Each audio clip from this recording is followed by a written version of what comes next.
Primer movimiento. Hacemos comunidad. Nota del día. La semana pasada, el Consejo Político Nacional del Partido Revolucionario Institucional aprobó solicitar al Instituto Nacional Electoral la organización de su proceso interno para renovar a la actual dirigencia mediante voto libre y secreto de su militancia. Entre los priistas han surgido los nombres de algunos aspirantes. ¡Ay, qué sabroso va a ser poder decir esto esta mañana! A ver, Ivonne Ortega, exgobernadora de Yucatán; Alejandro Moreno Cárdenas, gobernador de Campeche; José Narro Robles, exsecretario de Salud y, por si usted lo olvidaba, exrector de la Universidad de la UNAM; y Ulises Ruiz, exgobernador de Oaxaca. Osorio Chong está reconsiderando también.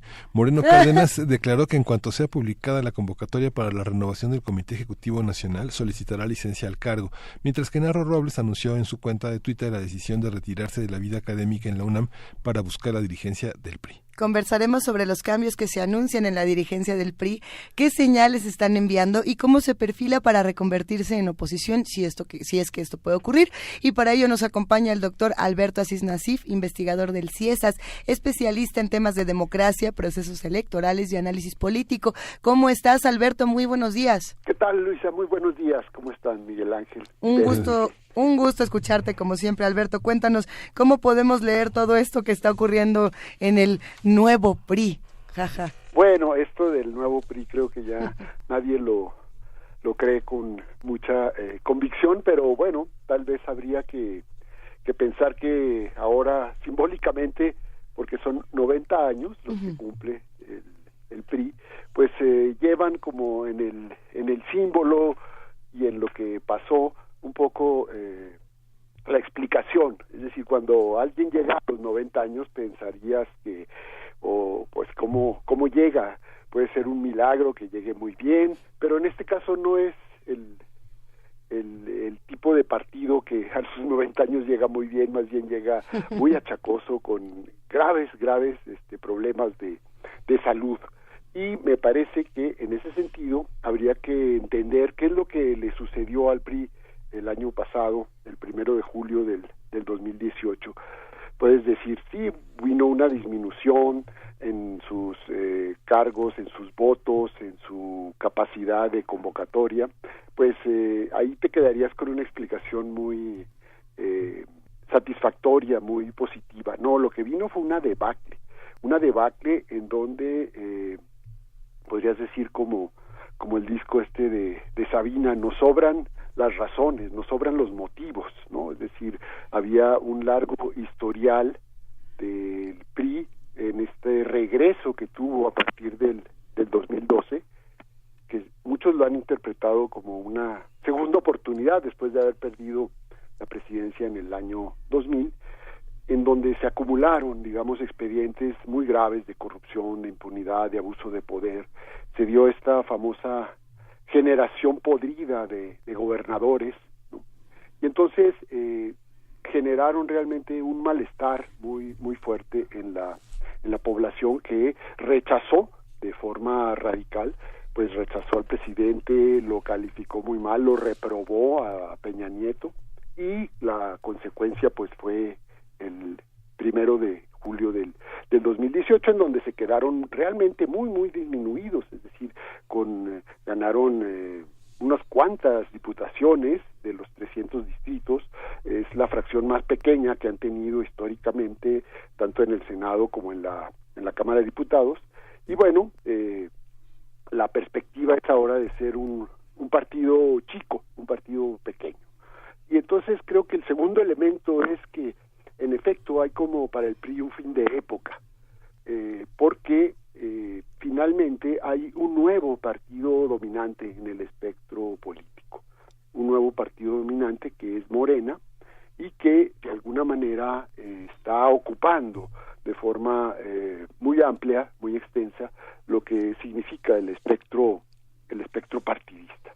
Entonces, todos los proyectos, digamos, del PRI hacia adelante ahora, pues tendrán que pasar, digamos, la prueba de enfrentarse a un nuevo partido dominante, como alguna vez lo fueron ellos en el pasado reciente, es decir, pasaron de ser el todo, digamos, digamos, el partido hegemónico, perdieron esa hegemonía, luego fueron un partido dominante un tiempo.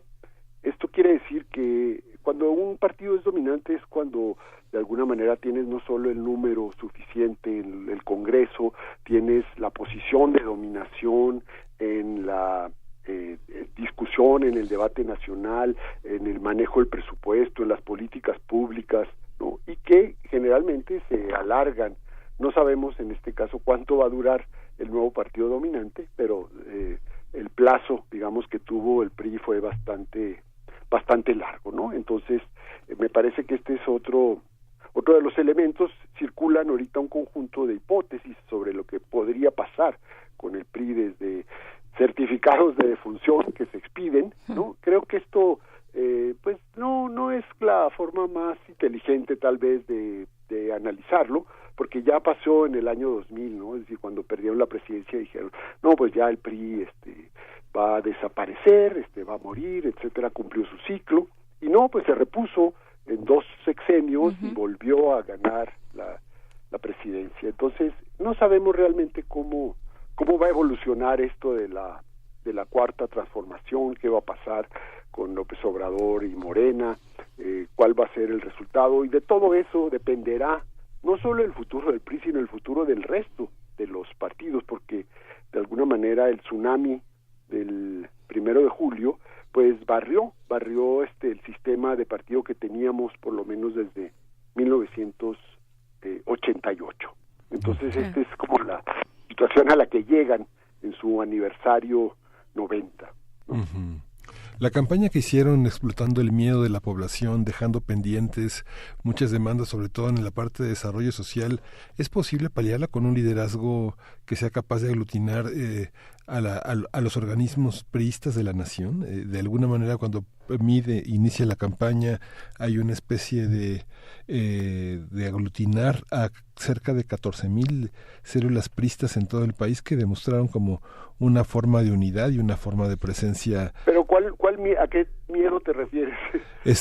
A generar esta expectativa de una campaña sucia contra López Obrador, contra Anaya, para distraer la atención, los spots que fueron tan censurados de parte de mí, de la pareja donde una ama de casa no podía dormir por el miedo a que la reforma educativa se cancelara, los enrejados que se soldaban, ¿no?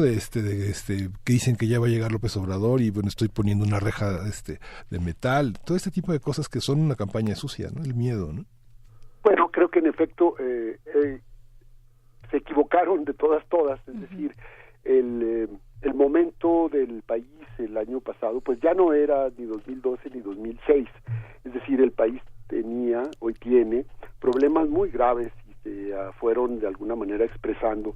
Entonces, generar una campaña de miedo un poco al estilo de lo que se hizo en el 2006, 12 años después, con el país que teníamos ya en el 18, pues fue completamente una estrategia equivocada de la A a la Z, ¿no? Es decir, para la ciudadanía que estábamos viendo, los niveles de violencia, de corrupción, de impunidad, ¿no? Que nos trataran de asustar, ¿no? Con una candidatura así, como se hizo en el año 2006, pues ya no prosperó para nada, fue totalmente ineficaz, pero este fue solo uno de sus problemas. Lo otro es que nombraron de alguna manera pues a un candidato que no conectaba, digamos, con las bases del PRI, porque había como una suerte de vergüenza de portar los colores del PRI, es decir, estaba tan desprestigiado por el cúmulo de casos de corrupción de gobernadores, unos procesados, otros en la cárcel, otros huidos, buscados, etcétera, es decir, que se fueron por un no priista, entre comillas, ¿no? Que estuvo muy lejano de las bases, de los colores, hasta que después se dieron cuenta de que ese también era un error y que tenían que conectar con sus bases desde otra perspectiva que de alguna manera generara una opción atractiva, pero tampoco tuvieron como el tino para hacer esto.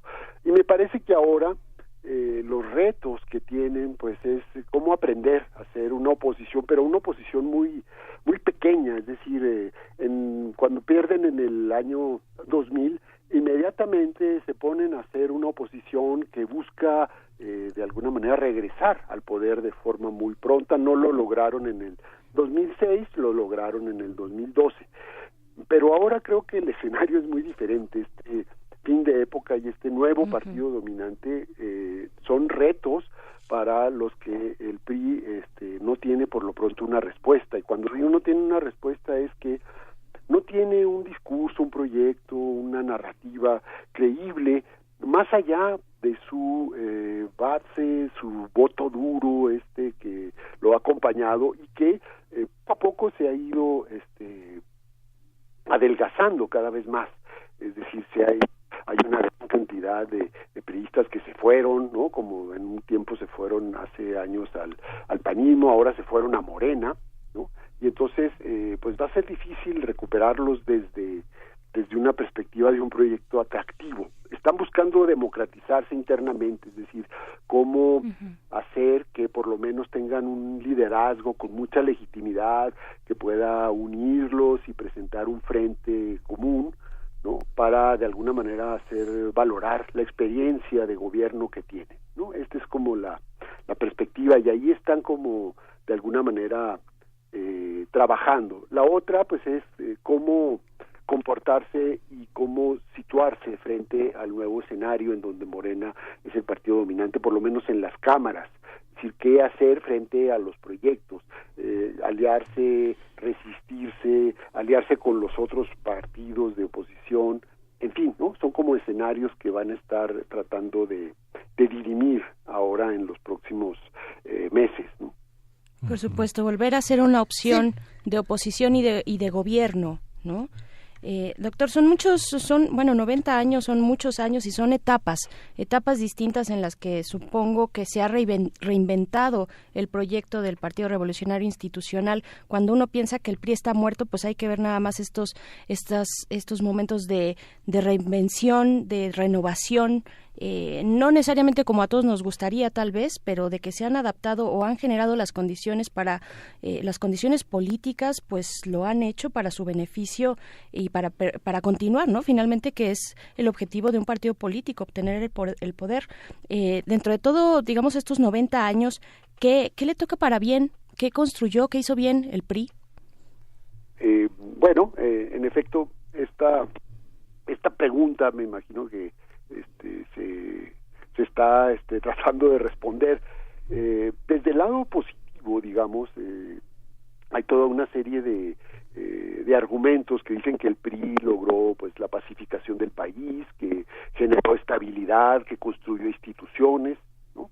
Y que de alguna manera aportó, digamos, al desarrollo del país. Desde el punto de vista menos optimista, más negativo, más crítico, pues dicen que estas instituciones que logró construir las manejó mal, y que de alguna manera se generó a partir de ahí pues políticas públicas que no lograron sacar adelante muchos de los temas importantes para el país en materia de salud, de educación, de bienestar, etcétera, ¿no?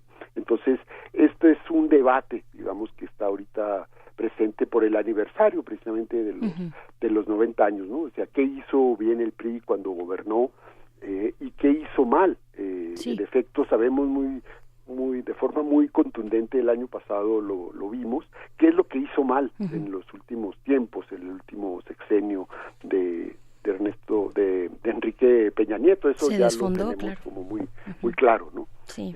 Pero ya en una revisión histórica de largo plazo, pues me parece que estas son como las dos versiones, ¿no? De lo que aportó este partido, que fue durante el siglo XX pues un fenómeno histórico, no solo a nivel nacional sino a nivel internacional, ¿no? Es decir, por las características que tuvo como partido hegemónico, por la capacidad de mantener el poder de forma relativamente pacífica y de alternarse entre los diferentes grupos, ¿no? Y cómo fue en algún momento quedando pequeño frente a una sociedad que fue creciendo y se fue diversificando, y luego como tuvo la capacidad también de empezar a hacer reformas y transformar instituciones y generar instituciones para propiciar, por ejemplo, todo el proceso de transición. Esto creo que fue un elemento importante. Sí.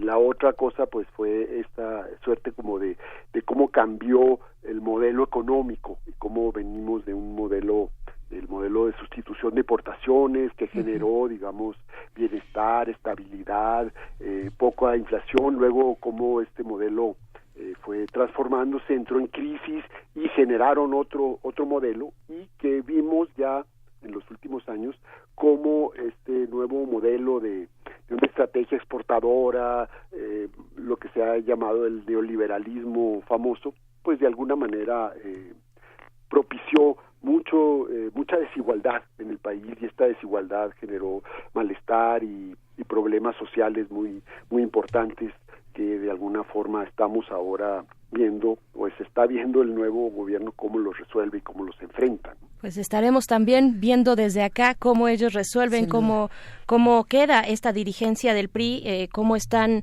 engrosadas o no las filas de sus afiliados, de las personas que todavía confían en ese proyecto y están adscritas a ese proyecto político. Doctor Alberto Asís Nassif, investigador del CIESAS, muchísimas gracias por esta conversación. No, al contrario, con mucho gusto, Berenice. Gracias. Y vámonos a una pausa, ya regresamos a la tercera hora de Primer Movimiento que se ha ido volando.